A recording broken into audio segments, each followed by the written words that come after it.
All right, folks, thank you for joining us this evening. This is a regularly called and scheduled Greer City Council meeting, called this evening, February the 26th, 2019. Having called the meeting to order, I would ask that Councilman Riley Bettis lead us in a pledge of allegiance and then an invocation for council.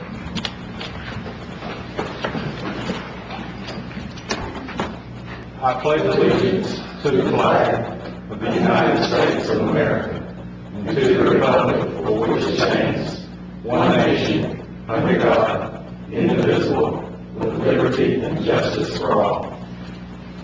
Let's pray. Kind and gracious Heavenly Father, we thank you for this beautiful day. We thank you for all the blessings that you've bestowed upon our great city, upon this great nation. We just ask that you guide and direct us to make those decisions that are pleasing in your sight, and be with us as we go through this meeting. In Jesus' name we pray. Amen. Amen.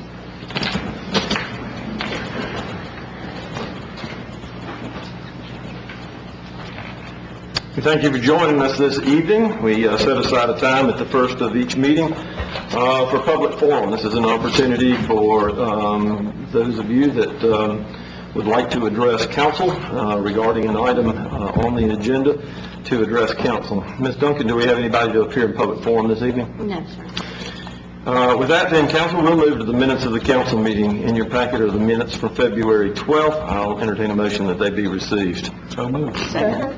Have a motion and a second. Motion and a second. Ms. Duncan? Mr. Arrowwood? Yes.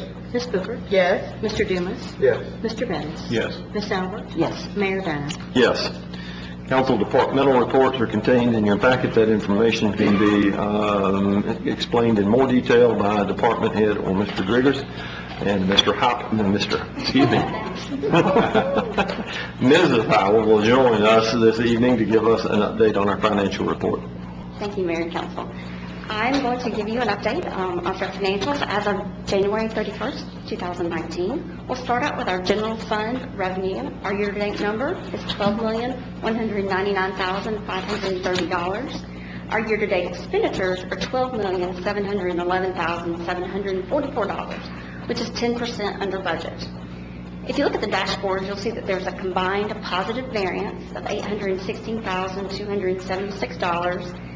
And our cash balance at the end of the month was $15,847,255. Next, we'll go to the hospitality fund. The year-to-date revenue is $1,325,765, and that is 2% over budget. The expenditures year-to-date are $372,000, and then our cash balance is $2,124,000.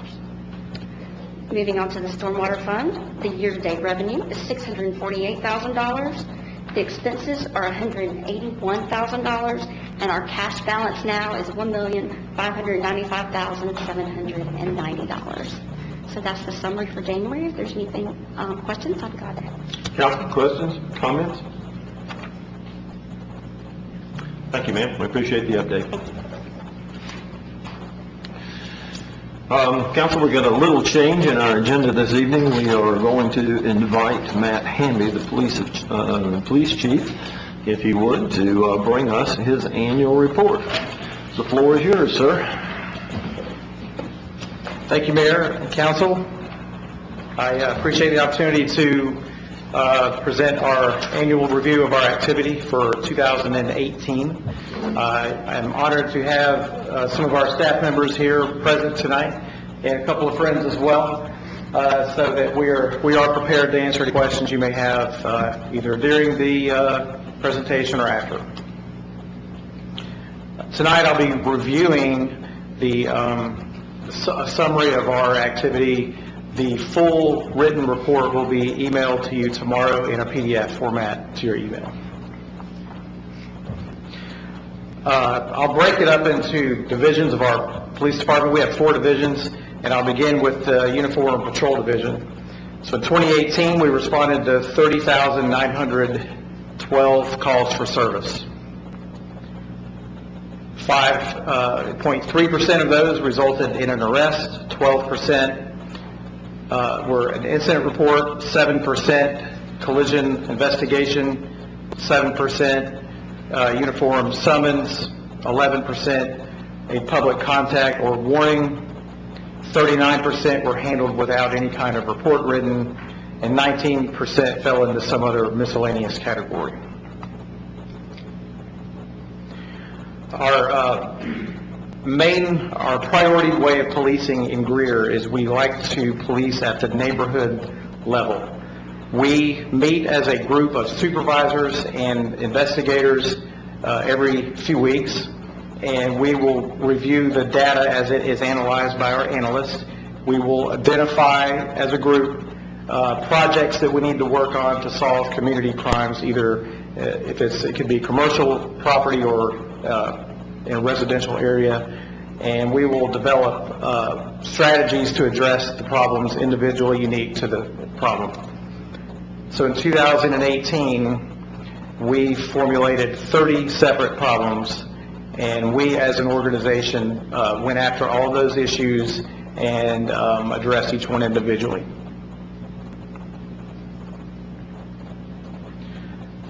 Our Uniform Patrol Division had a group of officers who came forward, and they indicated that they wanted to do something proactively to reach out to our young group, particularly fifth graders, and address the issue of prevention of their membership into gangs in the future. We wanted to equip them with some strategies and some skills to help them resist the temptation of being approached by gang membership while they're in the fifth grade, as they're preparing to go into middle school, because that's where we have found, as soon as they hit middle school, that's where this starts coming up. And most of them are not prepared to deal with that. So we sent 8 of our officers who volunteered to do this to be certified in instruction for the GREAT program. GREAT stands for Gang Resistance Education and Training. It is a 8-week program, and we partnered with Chandler Creek Elementary and presented that 8-week program to all of their fifth graders. And you see a picture here on the right. It's 155 fifth graders that graduated in our first GREAT program in the fall of 2018. Our Uniform Patrol Division became trained and equipped with naloxone, also known as Narcan, and this is a medication that can be dispersed to a person who is non-responsive, and there are indications that they are unresponsive due to an overdose of opioids. We used that 3 times in 2018, and that was a partial year. So those 3 individual times, subjects were unresponsive, and then the Narcan was administered, and then they revived. We also, in partnership with Leadership Greer, received a donation of bleeding control kits. So all of our patrol division is now equipped with bleeding control kits, and they have those all the time when they're on duty. And thank goodness we have not had to use one yet. And we like to keep that record going, I may add. Moving on to our administration division. As you are familiar, we added our services of school resource officer to Abner Creek Academy. This is the first District 5 school that we have such an agreement with. So the agreement that we had in place, the city receives 100% of the costs associated with this service reimbursed to the city. And that's to include salary benefits and the cost of the vehicle and everything associated with training and everything. So we're very happy with the agreement we have with District 5, and we're getting positive feedback from this new partnership. So now we have, with the addition of Abner Creek, we are now serving 5 schools: Greer High, Riverside Middle, Greer Middle, and now Abner Creek. We held our 7th consecutive summer middle school camp, and we had 20 middle school kids attend the camp. And of course, we're all familiar with the Cops for Tots program. It was a very successful program. Once again, we broke a fundraising record by a long shot. We raised over $32,000 this year from our community. We have found that this community responds anytime we show a need for any kind of charity that we're trying to do. They always step up. So we're extremely proud of what this community did, and we actually were able to serve 200-plus kids with Christmas presents, and actually put a few dollars away so that we can be in a position in the future if we ever need to reach into those funds as well. By the way, I will add, I did reach out to our unofficial city historian, Mrs. Duncan, and we reflected on how long the Cops for Tots program has been going on, because I knew we had to be reaching close to 30 years, and I believe we did confirm together that this was probably year number 30, so that's a really good milestone. And that program started from the police department helping one family back in 1988. So we're very, very pleased with how that program has grown. Our investigations division assigned 450 cases for follow-up investigation. 251 of those were cleared by arrest or exceptionally cleared. Our investigations division has donated, or dedicated, rather, a member of their staff, one detective, who is now a member of the South Carolina Attorney General's Office Internet Crimes Against Children Task Force, referred to as ICAC.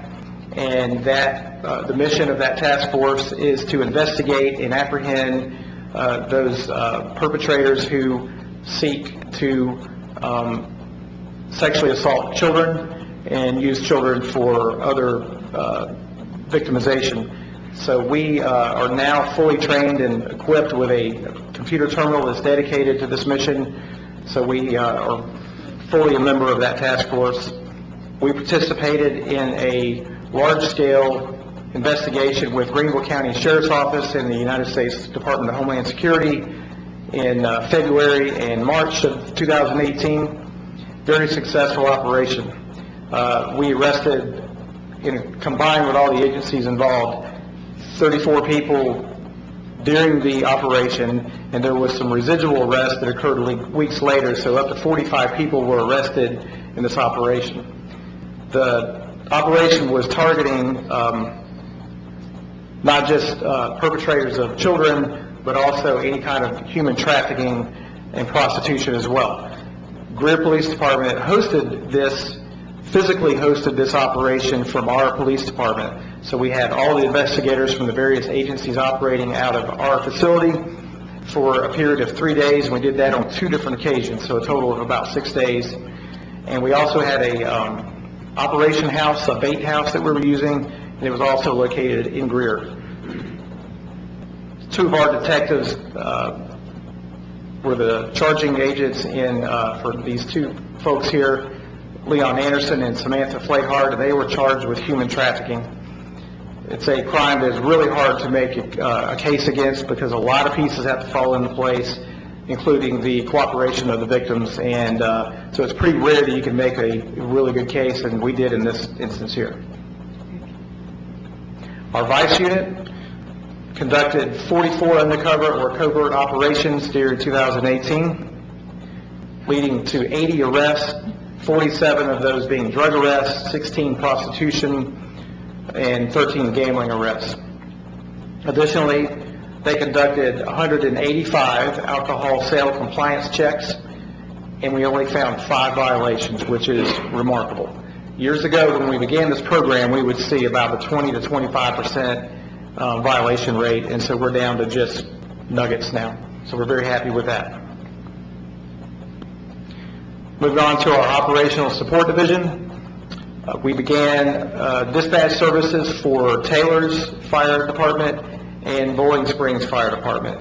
We had been ramping up our personnel for about a year prior to this, getting them hired and trained up, and so we reached that point where we were able to take on these duties in 2018.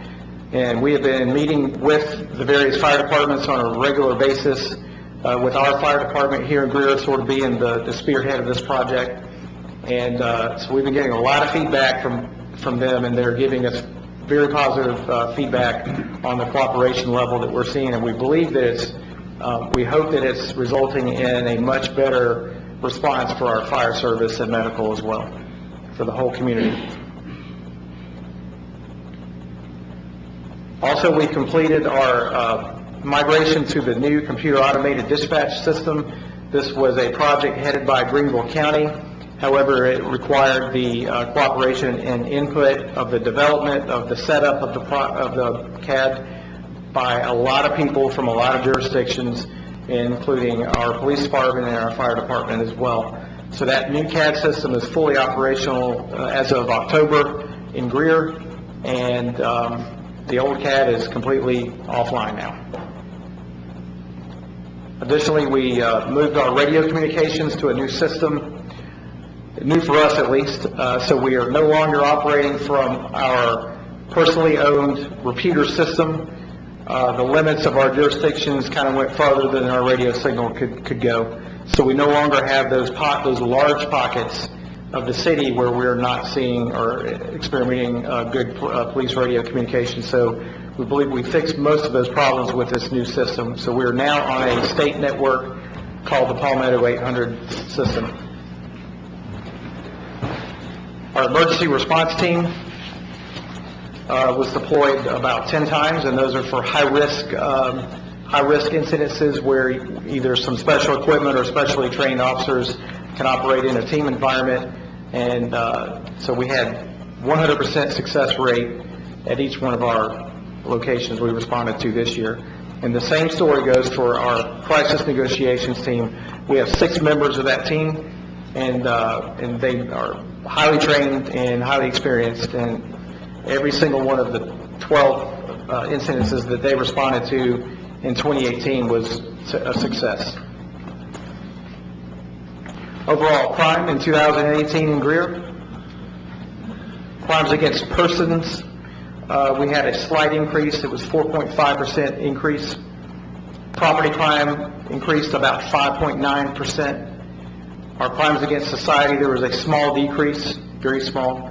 And then what's categorized as the Group B crimes, which is sort of those that don't fall in the other categories, there was actually a pretty good reduction in those. So overall, if you count them all together, there was a 2.3% reduction in reported crime in 2018 compared to 2017. I would say that 2.3% is not really all that significant, but if you consider the population growth that we've experienced, around 5 to 6%, I would normally expect to see, if everything else is equal, that our crime reported overall numbers would also increase about to that rate, but they've actually slightly gone down, so that's pretty good, I believe. Our top 2 crimes that have been driving our numbers for crimes against persons, simple assault and domestic violence. In 2018, we saw a 35% increase in domestic violence reports. Property crimes, definitely shoplifting, 53% increase in 18 compared to 17, and of course larcenies is another driving crime number for property crimes. As the future goes forward, as we add more retail, obviously we've done a lot of that lately. I know the retail industry typically expects, and they budget for, anywhere between 5 and 10% of what they call shrinkage, and I believe that we might as well assume that as more and more and more retail is added, we're going to see these numbers, they're going to be factored in as well. A lot of those numbers are affected by the actual staff that works within the retail establishment. Some of them are pretty active in apprehending shoplifters, and some of them just basically don't put much effort into it. So a lot of it is dependent upon the staff at each individual store. Social media has become a very powerful tool for the Greer Police Department. We set as a goal last year that during 2018 that we would work hard to expand our capabilities, and I believe we have, and I'd like to share a couple of examples with you. We use Twitter and Instagram and Facebook. Our Twitter followers are 1,082, Instagram almost 1,500. Facebook has been our key. So we've increased our followership, is that what you call it, I guess, in Facebook, up to 6,700, and that's a 43% increase from the previous year. So that's a large jump in 1 year, 43%. We use social media for several reasons. Number one, we want to tell the good stories that are happening in Greer, some of the good things that we're doing, the successes we're seeing with our police department. But we also use it to get information or get assistance in investigations. So as we are provided images and videos from residents and commercial establishments when there's a crime that occurred, we can post those images of people, the vehicles that they're driving, or any other clue that we might could get some help on. So we'll post that on our social media. Facebook has been very helpful. We requested assistance from our public on 44 occasions in 2018. 57% of those resulted in a tip with a name. Name's not always right. Just because they say the name, we take it at face value, but we will work on it. 50% of those cases led to a positive identification. So we're solving crimes now that we never would have solved before, most likely, because of the social media, and it's very powerful. I'm going to share some more numbers with you. So this was a robbery that occurred at Hillview Plaza, and we had an image, and we posted it, and the numbers, we have some analytics that we can review. So it was engaged by 16,000 plus people. And what that means, engagement means they either clicked on the post, or they clicked like, or they commented, or they shared it. So with a combination of all those and the sharing, it reached 38,000 people. A second one was a shoplifting ring that had hit multiple Home Depot stores, and they did hit the Greer store. This was a group of people in this van that you can see here, and there were some faces that showed up better. This is a screenshot. So, but we did have some really good images, and we shared them. And as you can see, the numbers: 19,000 people engaged it, and it hit over 50,000 people. So that's a very powerful tool. To reach 50,000 people is just, we never could have done anything like that before. And the final one I'd like to share with you is actually my favorite. So if you're familiar with Thrive out on South Buncombe, if you ever visit there, you pull in the driveway, you look in the yard, and you're greeted with some really nice-looking sheep, and they actually look real. Yeah, they did. And even when I pulled in there, and I know they're not real, but first time I look at them, I think there's a sheep, Yeah. So, well, someone took a couple of their sheep. So we posted it on our social media, and you can see the amount of people that it reached. It reached over 35,000 people. So our team member who posted this, I would like to share what they put. It's, Thrive's Bo Peep has lost her sheep and doesn't know where to find them. If they had been left alone, they would have stayed at home. There would be no reason to find them. So before she wakes, please return them with their tails wagging behind them. One of them was returned. Happy to report. But I wanted to share that last one with you because it was my favorite. But also, I never thought I'd be able to read a nursery rhyme to city council. That's a good one. Goals for 2019. We've already assembled a recruiting team, and we have some goals, some specific goals and timelines that we want to reach in 2019. Also, we have already begun forming our partnerships with North Greenville University. They're going to be providing some of the in-service training that we have typically done in-house. So we're going to be working with them, and they've really put together some solid programs that I'm really excited about seeing how that goes.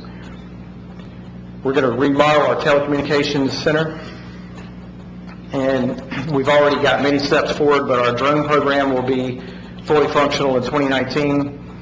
And also we have some issues with our training range scenario that we need to address in 2019.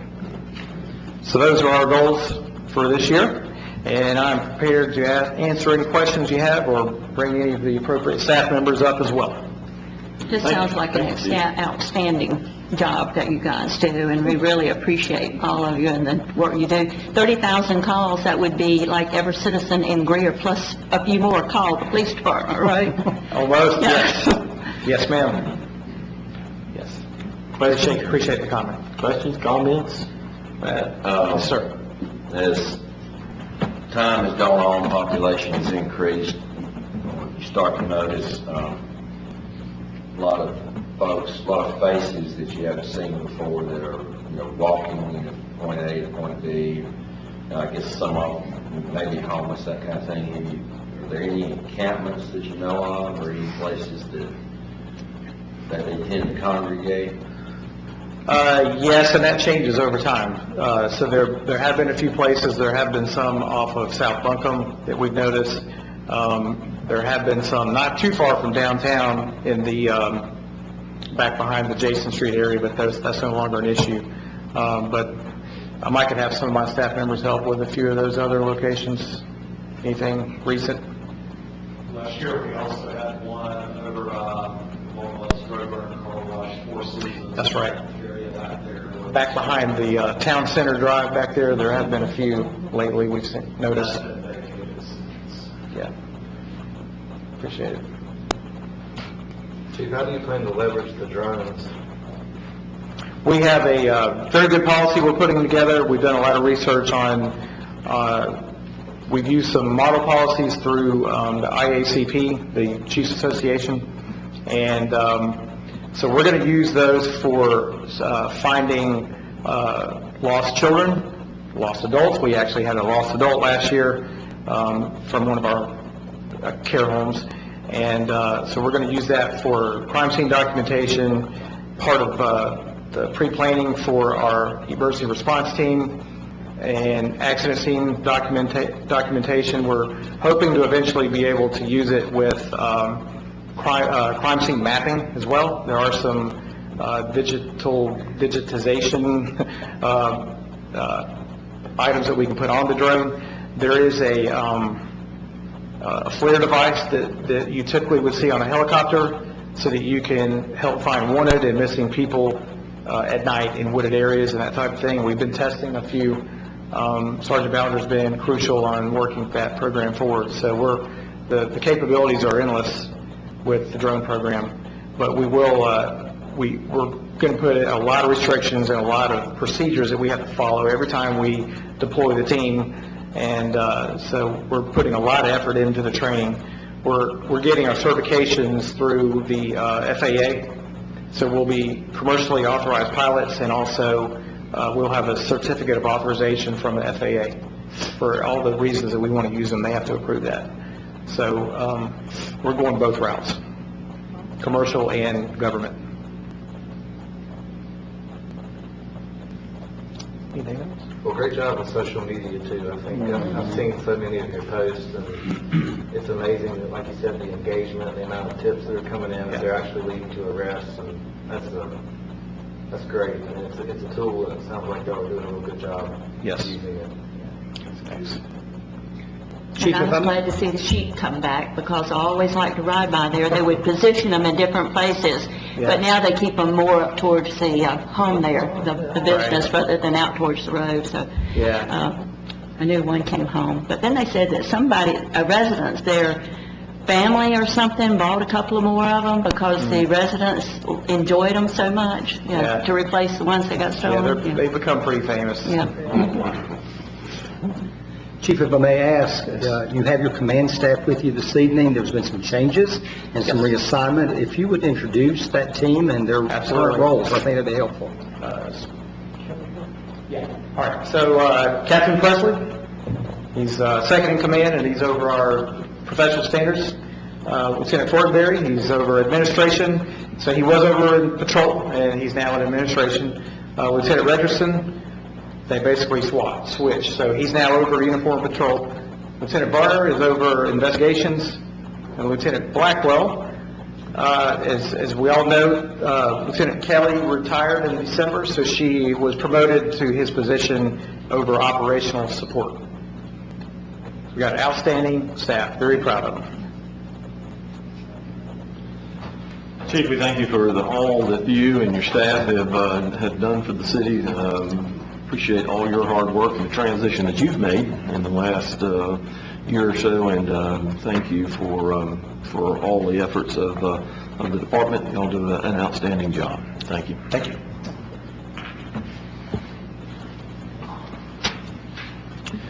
Council, I believe that I saw David Murhead step in just a minute ago. David is our new president and CEO of the Greer Chamber, and he wanted to come this evening and introduce himself to council and talk about some of the initiatives that the council has underway. So, sir, the floor is yours. Great. Well, thank you so much, and Mayor Danner and Mr. Driggers, thank you for inviting me, and City Council, thank you for having me for a few minutes. Two things that happened tonight were first. Usually it's one thing that happens first. One is I've never seen a chief of police recite a nursery rhyme to and also, I'm blown away by the Facebook presence that we may be hiring these guys in the near future. My name is David Murheb, and I'm the new president and CEO of the Greater Greer Chamber of Commerce. Just wanted to come in tonight and just introduce myself to the City Council. I've met with Lee for sure, but I haven't had a chance to meet with the rest. So probably in the next couple of weeks, I'll be reaching out to you just to touch base, maybe grab a coffee or something. So I look forward to working with you in the near future. A couple of things that we're working on in the short term, in the next 30, 60, 90 days, looking at our current flagship opportunities that we have, like membership retention. We currently have about 630 members in the Greater Greer area. Those are chamber investors. Our goal is to kind of push that, and we're working on a strategic plan that will begin probably around September for the next 3 years. Another area that you're probably all familiar with is the Greer Maid. We're going to take a look at that and revive it. It was shelved for just a short period of time, but I still think there's still energy there, and we're going to revive that program and get it out more into the public. Other areas that we're looking at: entrepreneurship development and visitor services program. Right now, the new hotel that's coming in is going to have 100 beds. You never know where they're going to go. As the chamber, one thing I learned is the Chamber of Commerce, its position and its building is right downtown. And as people come down, there might be potential in the future to create some sort of visitor services program for the Chamber of Commerce. So those are some areas that we're working on, as well as I attended my very first Partnership for Tomorrow meeting a couple weeks ago, and I have some good ideas for that. So I really look forward to working with the city and the county, or the counties, as well as the economic development in Greer. So with that, I don't know if I can open it to questions, or if there are any questions. There may be. Okay. Council, questions, comments for... Welcome to Greer. Well, thank you so much. David, tell us where you're coming from and a little bit about your family and your background. Absolutely. So I'm originally from central New York, small town south of Syracuse, New York, and I have an undergraduate degree from the University of Oregon. Go Ducks! I'm a Duck, and I have green socks on right now. And I studied from there. I studied art history. Parents said, "What are you going to do an art history degree?" So I ended up taking a museum internship at the Hirshhorn Museum and Sculpture Garden, part of the Smithsonian Institution in Washington, D.C. Worked there for about 3 years and met my wife. Like any good husband, my wife took a job abroad, so we ended up moving to Peru, and that was an interesting, that's for another day. That's a good conversation. From there, I stayed in the museum world, came back to the States, worked as a director, then accepted a position as an executive director in Sioux Falls, South Dakota. And for the last 16 years, we lived in Brookings, South Dakota. And for the last 5 years, I was the president of the Brookings Area Chamber of Commerce. So that's a short, and then I have a wife, and we have 4 kids. Our oldest, she's 15, and then we have 3 sons, 13, 11, and 9. And so they're going to be moving out in June, so right now it's the dog and I. But I appreciate it, and I apologize for being late. Time got away from me today. So. Well, thank you all, and I really look forward to meeting with you. Great. Great, thank you. Well, welcome to Greer. Thank you for the update and the opportunity to hear a little bit more about you, and we wish you well and look forward to partnering on projects as you move forward with the chamber. Apparently, part of our audience read that the administrator's report is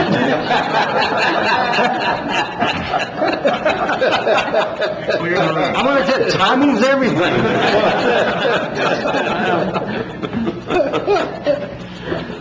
Well, I hope it includes a nursery rhyme and they miss it. We set aside time for administrator's report, and Mr. Riggers will give his report at this time. Thank you, sir. Members of council, very excited for our time together next week. As a reminder for each of us, we will be gathering next Tuesday and Wednesday, the 5th and 6th. That opportunity for us is to engage in your annual planning retreat.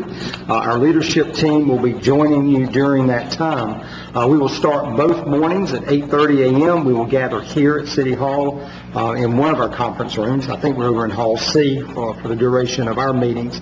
But we'll start at 8:30 on Tuesday morning. There are a number of topics that we will discuss while we have you. We will also spend some time doing some boots on the ground relative to our downtown streetscape project. So we want to get you out and take a look at some of what's going on there. But we're going to be covering topics relative to our annual municipal update, our citizen survey. We will be sharing information with you on that, a financial update from our chief financial officer. Our comprehensive plan, we have some information we need to share with you and solicit feedback from you on path forward relative to land use planning, transportation, traffic issues, housing, DRD, understanding our zoning classifications and how we are moving forward with that. So we'll spend some time with the staff in that area. We also need to get some feedback from you relative to public art, the development of a new public arts commission through our existing structure that we have with our Board of Architectural Review. We want to spend some time talking with you about our sidewalk program and how we see that developing and some opportunities that we may have, especially relative to commercial development. Our police department will be coming back in to share some information concerning our firing range, specifically to that, and also we need to solicit some input from you concerning our hiring and retention policy for public safety, both in police and fire, to make sure that that's occurring for us. We have information to share with you relative to the hotel project and the garage project. We'll have some renderings available for you to see next week as we move forward in that project as well. We'll take a site visit using our shuttles, our electric vehicles. We want to get you out onto the site. And we'll do that. And then we have some social time that we're asking our leadership team, our management team, to come in and spend some time with you as well. We find that that's always very enjoyable and very productive. On Wednesday morning, we start again at 8:30. We'll be covering a variety of subjects. We want to review the Brushy Meadows recycling program, the trial program, the pilot project that we did there. Mr. Grant will be working with us and sharing some information and soliciting feedback from you so that we get direction on how to move forward on some of our road issues, some of our planning and designation of roads that need to be reworked, restructured, resurfaced, whatever the case may be there. We're going to take a visit over to our Center for the Arts. You've not had an opportunity to really see that, so we're going to bus over to that location and we'll physically go in to that site. It is a safety zone area, so we'll be issuing everyone hard hats and safety vests as we go into that environment. But I think you'll find that very enjoyable to get a first-hand look at how that project is moving forward. And then we also want to spend some time talking with you and getting direction from you on our pedestrian and bicycle master plan, how we may move forward with that project. We'll spend some time on the economic development side, specifically talking about opportunity zones, And then also I need to spend some time and get direction from you on some of our public properties that we have, specifically the facility that houses Greer Relief, the museum, and other city properties that we have, and how those properties are positioning for us, and what some of our concerns or challenges may be as we move forward with those properties. We will have an executive session as part of that meeting. We are asking Mr. Deaton to come in and work with us specifically to a couple of projects that we're working.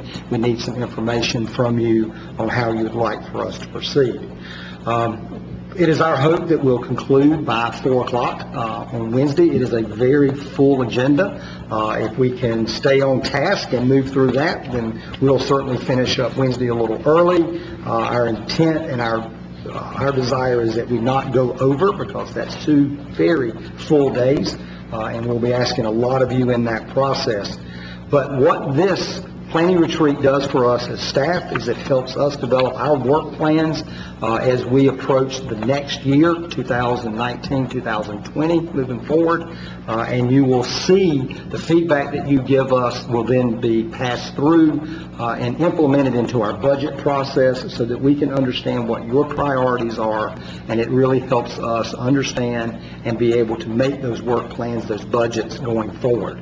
So we look forward to our time together next Tuesday and Wednesday. It'll be an important time for us, but thank you for your commitment to do that. There are some items that will be left for you this evening. I don't know if it's already been placed at your places. That you will see some printed material that we will be covering next week.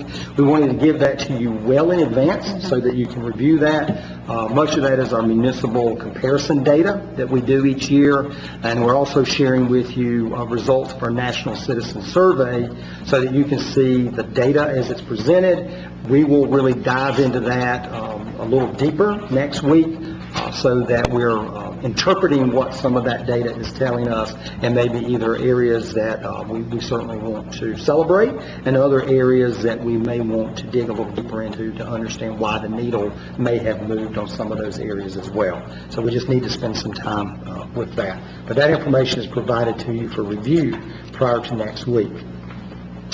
I did want to share with you that we are serving as host here in the upstate area to the International City and County Management Association, the Southeast region, of which I am the Executive Vice President for the Southeast region, representing the Executive Board for ICMA. We competed for and won the ability to host the regional conference for them. It is being held in downtown Greenville. It is the largest attendance that we have ever had at a Southeast Regional meeting. We have about 235 folks coming in for that meeting from 11 states in the Southeast. So we're very excited for that opportunity. I'll be involved in that tomorrow, Thursday, and most of the day on Friday. Mike is a member of ICMA and will be joining me as part of that meeting as well. But we're excited to invite our colleagues to upstate South Carolina here, and most of those folks are flying in, so we're letting them know that our first response to them is welcome to Greer as they're here, and we're going to have some time with them over at BMW and over at the Performance Center as well, and so we're highlighting and showcasing many of the things that we have here, and we'll be sharing with them other things about Greer as part of their visit. So we really look forward to getting more hotels in our area, so when these opportunities come open for us, that we're able to shift more of those types of visits truly into our community. But we will be in downtown Greenville over the next couple of days. Wanted to share that with you. Our employee and employee family picnic, it will be held on Friday, April the 12th. We will make sure that we send you some printed information on that. As we did last year, that is a Friday evening. It will begin, I'll confirm, but it's about 6 o'clock that we'll start up on that Friday evening. It went really well for our employees last year and their families. They, through feedback that our employees gave us, they wanted to shift from that midday Saturday event to more of a Friday Friday evening event. We were able to accommodate that last year. It was, I think, our highest attendance that we've ever had at the picnic, and we're doing that again this year. So we really hope that you can join us on Friday evening, April the 12th for that. The last thing I needed to share with you, I actually got an email from one of you, I think just past week, that was asking about whether or not we share with our employees what we call the hidden paycheck, their benefit statements. We actually issued those this past week. They look like this. I'm actually going to pass this one around to you so you can see it.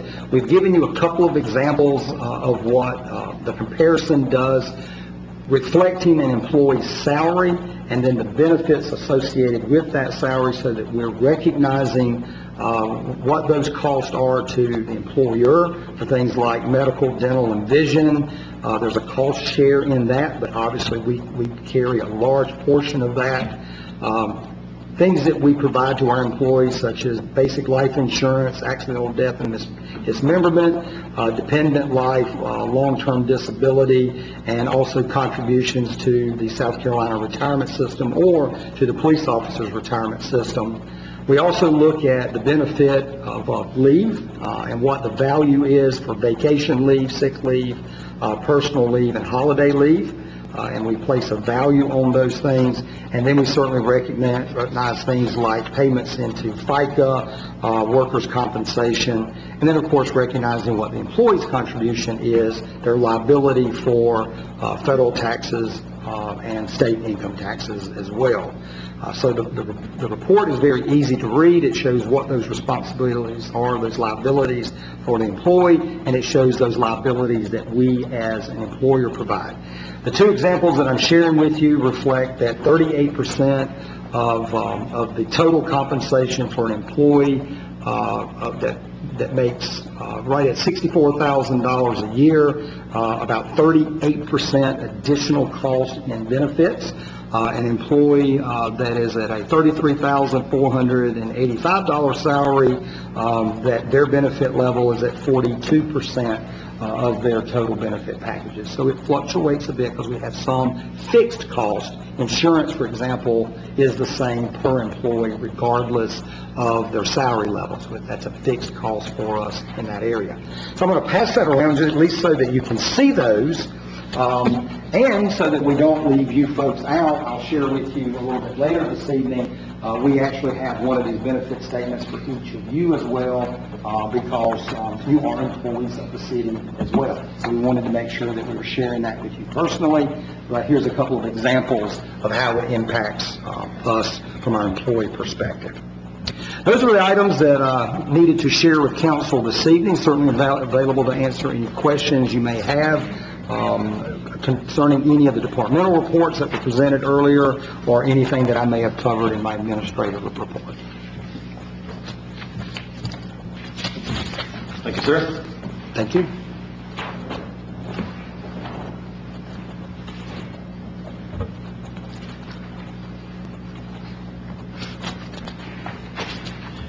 Council, on items of old business this evening, we only have one. That's the second and final reading of ordinance number 6-2019. This is an ordinance to change the zoning classification of property owned by Praise Cathedral Church of God located on Brushy Creek Road from RM2 to S1.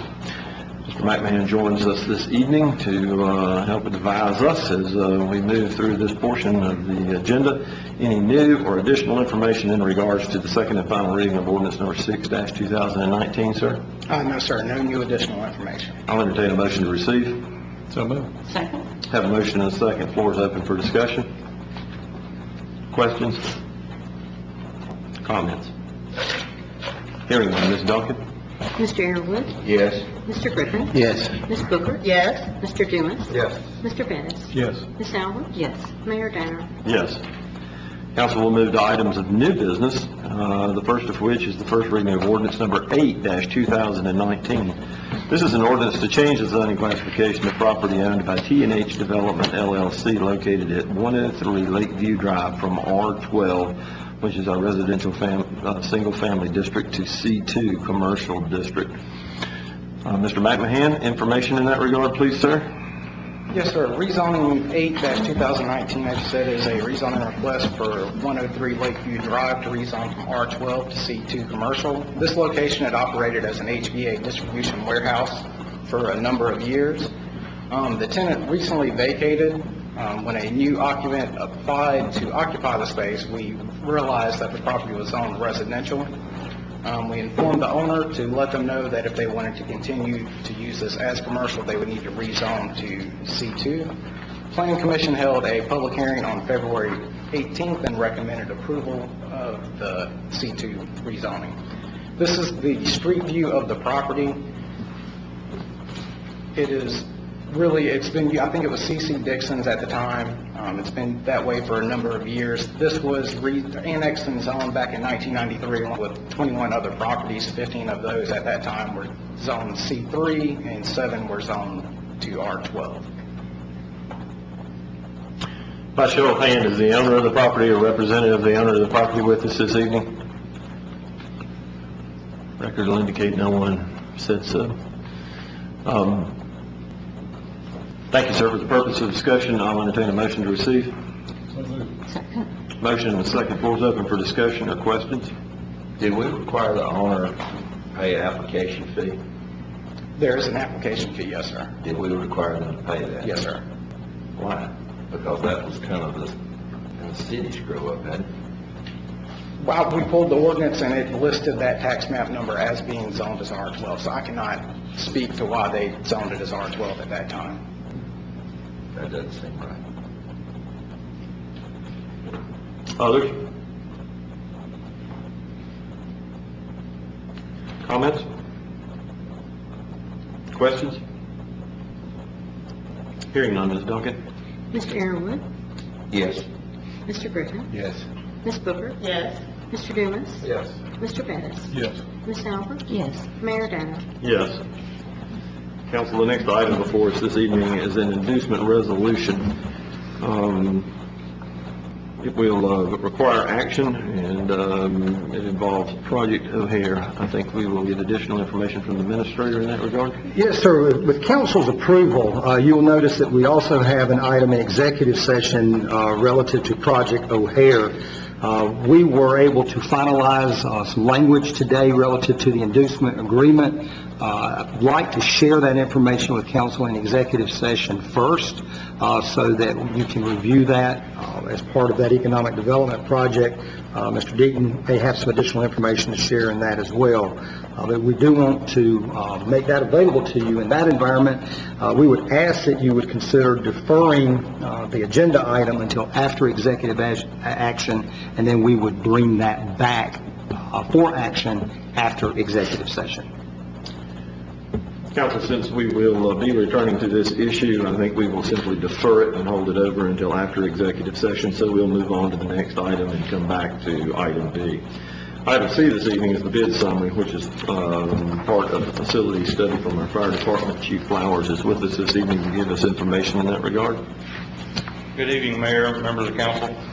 We are asking that you consider approving us to go ahead and move forward with this project.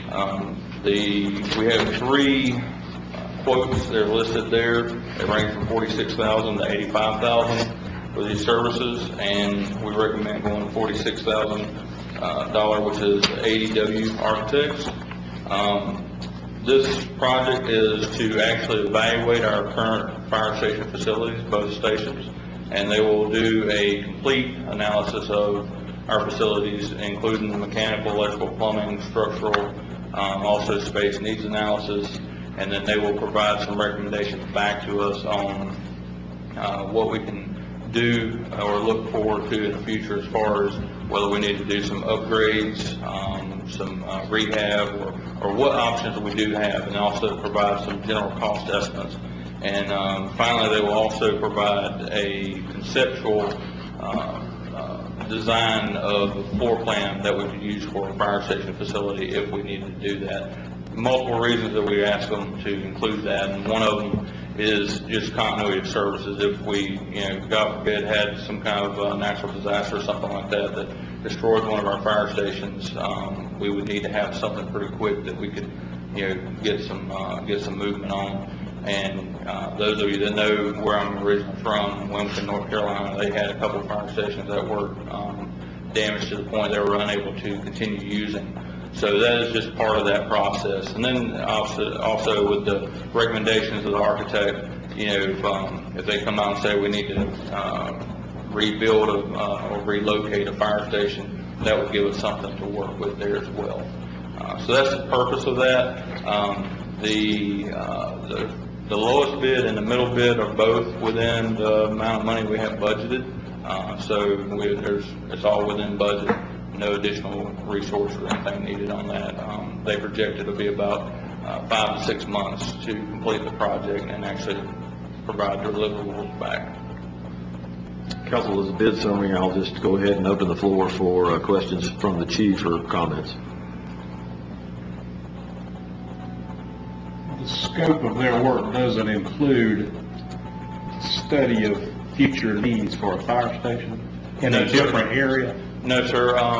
That's actually included in a GIS-based deployment study. We actually just completed that here recently. We're still going through evaluating what was returned to us from that project. And then if for some reason we found that we had to relocate or rebuild a fire station, then we could use the information from that GIS study. It would say, okay, maybe we need to relocate if we're going to rebuild. And so those two things combined will be put together that we'll later share that report and everything with council to kind of, for future planning purposes. Others? I'll entertain a motion to receive. So moved. Have a motion and a second. Additional comments or questions?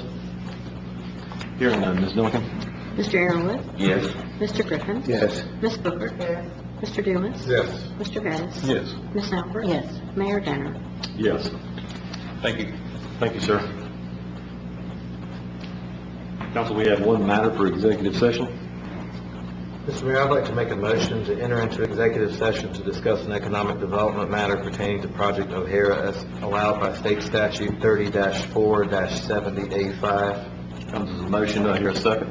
Second. Ms. Duncan? Mr. Arrowood? Yes. Mr. Griffin? Yes. Ms. Booker? Yes. Mr. Dumas? Yes. Mr. Bettis? Yes. Ms. Albert? Yes. Mayor Danner? Yes. Council, we stand in executive session. Council, in executive session, we've taken no action. I'll entertain a motion to adjourn executive session where we have considered one economic development matter, which was to discuss the Project O'Hare by state statute 30-4-70A5. So moved. Got a motion and a second. Any discussion in that regard? Second. Now we're good. No, excuse me, second. Any discussion in that regard? Hearing none, Ms. Duncan? Mr. Arrowood? Yes. Mr. Griffin? Yes. Ms. Booker? Yes. Mr. Dumas? Yes. Mr. Bettis? Yes. Ms. Albert? Yes. Mayor Danner? Yes. Any items before we adjourn this evening? Yes, sir. Mr. Mayor, I'd like to make a motion that we accept resolution number 5-2019, a resolution authorizing under certain conditions the execution and delivery by the city of Greer, South Carolina of an agreement with Project O'Hare with respect to an industrial project in the city whereby the project would be subject to payment of certain fees in lieu of taxes and whereby Project O'Hare will be provided certain reimbursements for investment in related qualified infrastructure and providing for related matters.